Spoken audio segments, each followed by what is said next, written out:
নমস্কার বন্ধুরা, স্বপ্নাস কুকিং চ্যানেলে আপনাদের সবাইকে স্বাগত। আজকে একদম সহজ পদ্ধতিতে অল্প সময়ে অল্প উপকরণে সেরা স্বাদের ছাতুর কচুরি রেসিপি আপনাদের সাথে শেয়ার করব। আসুন দেখে নেওয়া যাক আজকের এই রেসিপিটি।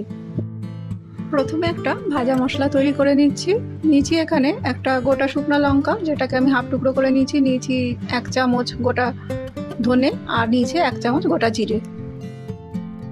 ওভেনেতে ফ্রাই প্যান বসিয়ে দিয়েছি, আর ফ্রাই প্যানটা গরম হয়ে যাওয়ার পরে সমস্ত মশলাগুলো দিয়ে কয়েক সেকেন্ড নাড়াচাড়া করে যখন একটা ভালো সুগন্ধ আসবে শেষ পর্যন্ত কিন্তু এটাকে ভেজে নিচ্ছি। মশলাটা নাড়িয়ে চাড়িয়ে ভেজে নিলাম, বেশ ভালো একটা সুগন্ধ বেরোচ্ছে। এবার এগুলোকে তুলে নিয়ে গুঁড়ো করে নিচ্ছি। এবার ময়দাটা মেখে নিচ্ছি। ময়দার পরিমাণ এখানে 500 গ্রাম নিয়েছি, আর 1 চামচ জোয়ান এবং 1 চামচ কালো জিরে নিয়ে নিচ্ছি। সাথে নিয়েছি হাফ চামচ নুন। তবে নুনের পরিমাণটা নিজেদের পছন্দ মতো কমিয়ে কিংবা বাড়িয়ে নিতে পারেন। এই উপকরণগুলো দিয়ে ময়দাটা ভালো করে মিশিয়ে নেওয়ার পরে দিয়ে দিচ্ছি চা চামচের 1 চামচ চিনি। চিনিটা দিয়েও অল্প মিশিয়ে নিচ্ছি ময়দাটাকে ভালো করে। তারপর দিচ্ছি এখানে বড় চামচে 2 চামচ রিফাইন অয়েল। তেল দিয়ে ময়দাটাকে খুব ভালো করে কিন্তু মিশিয়ে নিতে হবে। এই কাজটা একটু ধৈর্য সহকারে ভালো করে নিতে হবে, কারণ এই ময়ামের উপরে নির্ভর করেই কিন্তু কচুরিটা কিন্তু খাস্তা হয়। ময়ামটা ঠিকঠাক হয়েছে কিনা বুঝতে পারবেন এইভাবে, যে ময়দাগুলোকে একসাথে মুঠো করছি তাতে কিন্তু খুব ভালো করে মুঠো হয়ে যাচ্ছে। আবার দেখুন এই যে ভেঙে যাচ্ছে ঝুরঝুর করে। তো এটা মুঠো হওয়া মানে কিন্তু এখানে ময়ামটা একদম পারফেক্ট ঠিকভাবে দেওয়া হয়েছে। তো এইভাবে কিন্তু আপনারাও কিন্তু তেল দিয়ে ভালো করে ময়াম দিয়ে নেবেন ময়দাকে। এরপর জল দিয়ে ময়দাটা মেখে নিচ্ছি। যেভাবে লুচি বা পরোটার জন্য ময়দা মাখা হয় সেরকমই কিন্তু নর্মালি ওইভাবে মেখে নিতে হবে। ময়দাটা ভালো করে মেখে নিলাম। এবার বাটিটা ঢাকনা চাপা দিয়ে রেখে দিচ্ছি 10 মিনিটের জন্য। এবার কচুরির ভেতরের পুরটা তৈরি করে নিয়েছি এখানে 200 গ্রাম ছোলার ছাতু, তাতে বড় চামচের 1 চামচ ভাজা মশলা নিয়েছি চা চামচের 1 চামচ হিং, আর দিচ্ছি বড় চামচের 1 চামচ সর্ষের তেল। এবার অল্প অল্প জল ঢেলে পুরটাকে মেখে নিচ্ছি। এখানে জলের পরিমাণটা কম করে দিয়ে পুরটাকে মেখে নিতে হবে, আর এই পুর মাখাটা কিন্তু একটু শক্ত করে মাখতে হবে।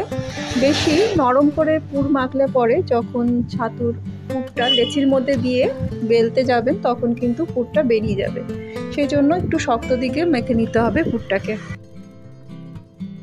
ময়দার ডো থেকে ছোট ছোট করে লেচি কেটে নিয়েছি, আর এই লেচিগুলোকে 2 আঙ্গুলের সাহায্যে একটু ঘুরিয়ে গর্ত করে একটা বাটির মতো করে তৈরি করে নিচ্ছি। আর তার মাঝখানে দিয়ে দিচ্ছি যে ছাতুর যে পুরটা তৈরি করেছি সেটাকে দিয়ে দিচ্ছি অল্প পরিমাণ করে।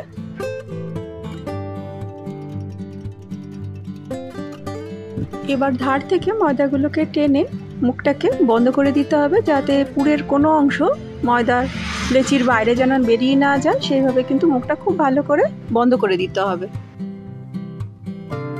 লেচিগুলোতে পুর ভরার পরে হাত দিয়ে ভালো করে গোল করে নিতে হবে, এবং হাত দিয়ে প্রেস করে যতটা পারা যায় একটু কিন্তু চ্যাপটা মতো করে নেবেন।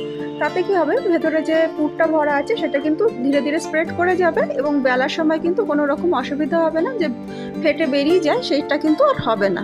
এইভাবে বাকি সমস্ত লেচির পুরগুলো আমি ভরে নিচ্ছি। এবার লেচিগুলোকে বেলে নিচ্ছি একটা একটা করে। আমি প্রথমে এটা যেহেতু কাঠের বেলুন চাকি, সেহেতু চাকির উপরে একটু তেল মাখিয়ে নিয়েছিলাম যাতে না আটকায়। কিন্তু দেখবেন যে এই লেচিগুলোকে বেলতে কিন্তু আপনাদের কোনো রকম তেলের প্রয়োজন হবে না। আর তারপরেও যদি আপনাদের মনে হয় তেল দিয়ে বেললে সুবিধা হবে, তো আপনারা কিন্তু বেলে নিতে পারেন। লেচিগুলোকে পাতলা করে বেলবেন, একটু হালকা হাতে স্প্রেড করবেন যাতে ফেটে না বেরিয়ে যায় ভেতরের পুরটা। আর লুচিতে যেরকম থিকনেসটা থাকে সেরকম থিকনেস করে বেললেই কিন্তু এটা হয়ে যাবে। কড়াইতে বেশ অনেকটা পরিমাণ রিফাইন অয়েল নিয়েছি, আর গ্যাসের ফ্লেমটা হাই করে নিয়ে তেলটা গরম করে নিয়েছি। এরপর একটা একটা করে কচুরি ছেড়ে দিচ্ছি। কচুরির উপরের ভাগটাতে অল্প অল্প করে তেল দিয়ে দিচ্ছি যাতে খুব তাড়াতাড়ি কচুরিটা সুন্দরভাবে ফুলে ওঠে, এই জন্য। আর দুপাশটাই উল্টে পাল্টে একটু লালচে করে ভেজে নিচ্ছি। এইভাবেই প্রত্যেকটা কচুরি আমি ভেজে নিচ্ছি।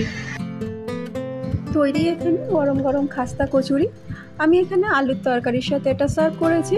আপনারা এই পুজোর মরশুমে যে কোনো দিন সকালবেলার টিফিনেতে এই ধরনের কচুরি কিন্তু তৈরি করে নিতে পারেন। আর এটা যে কোনো তরকারির সাথেই কিন্তু সার্ভ করলে খেতে অসম্ভব ভালো লাগে। আশা করি আমার আজকের এই ভিডিওটি আপনাদের ভালো লেগে থাকবে। আর যদি ভালো লেগে থাকে অবশ্যই একটা লাইক, কমেন্ট আর শেয়ার করবেন।